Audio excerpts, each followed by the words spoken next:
नमस्कार बंधुरा सुदीप्ता संसारे सबाइके स्वागत। तेल गरम हो गेছে, दु একটা मेथी फोड़न आमी दिए दिएছি।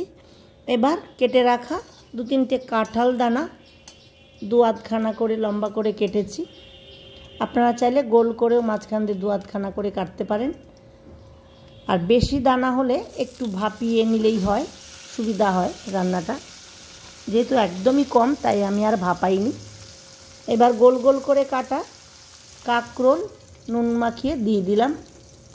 এবার এপিট ওপিট করে হালকা করে একটু সব ভেজে নেব। এদিকে একটা মশলা জল দিয়ে গুলে নিচ্ছি। হাফ চামচ হলুদের গুঁড়ো, 1 চামচ জিরার গুঁড়ো, হাফ চামচ ধনের গুঁড়ো আর হাফ চামচ কাশ্মীরি লালের গুঁড়ো দিয়ে জল দিয়ে গুলে রাখলাম। এদিকে একটা তেজপাতা দিয়ে দিলাম। তেজপাতার একটু নাড়াচাড়া করে ওই গুলে রাখা মশলাটা দিয়ে দিলাম। আমার রেসিপি ভালো লাগলে আমার চ্যানেল সুদীপ্তা সংসার সাবস্ক্রাইব করতে অনুরোধ করব। পাশে থাকা বেল আইকনটি অবশ্যই প্রেস করে রাখবেন যাতে আমার পরবর্তী ভিডিও নোটিফিকেশন সবার আগে আপনাদের কাছে পৌঁছে যায়। দিয়ে দিলাম স্বাদমতো নুন আর একটু গরম মশলা দিয়ে এবার এই মশলাটা একটু মিডিয়াম টু লো ফ্লেমে কষে নেব আর ঢাকা দিয়ে দিয়ে একটু কষবো। দরকার হলে আবারও একটু জল দেব। এইভাবে তাহলে তরকারিটা সেদ্ধ হয়ে যাবে কষানোর মধ্যেই। আমার এই রেসিপি ভালো লাগলে লাইক কমেন্ট শেয়ার করতে অনুরোধ করব। দিয়ে দিলাম আবারও একটু জল দিয়ে এইভাবে ঢাকা দিয়ে দিয়ে আমি কষে নেব। এখন বর্ষাকাল, কাঁকরোলের নানান রেসিপি করা যায়, কারণ কাঁকরোলটা এই সময় খুবই ভালো লাগে খেতে। আর কাঁঠাল দানা দিয়ে এইভাবে একবার করে দেখুন, খুব ভালো লাগে নিরামিষের দিনে।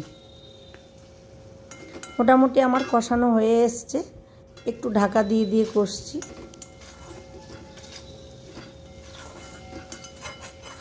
কাঁঠাল দানাটাও অনেকটা সেদ্ধ হয়েছে, তবে আরেকটু হবে।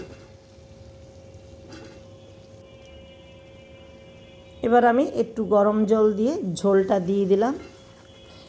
এরকম একটু ঝোল ঝোল রাখতে পারেন, আর না হলে একদম গামাখা করতে পারেন, ওটাই বেশি ভালো লাগে।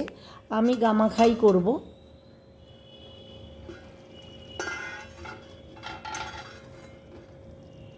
মোটামুটি সব সেদ্ধ হয়ে এসছে। এই অবস্থায় এখন নামিয়ে নেওয়া যায়।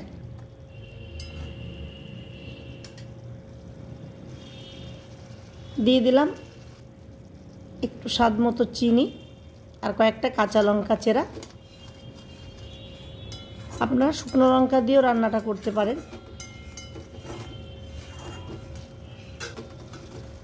আবারও একটু 1 মিনিট ঢাকা দিয়ে দেব। ঝোলটা আর একটু সামান্য গামাখা থাকলে হতো, তবে একটু টেনে গেছে। যাই হোক, হয়ে গেছে। একটু ঘি দিয়ে নামিয়ে নিলাম। এটা খেতে কিন্তু দারুণ লাগে। আমার এই রেসিপি ফলো করে একবার করে দেখুন, খুবই ভালো লাগবে। নমস্কার।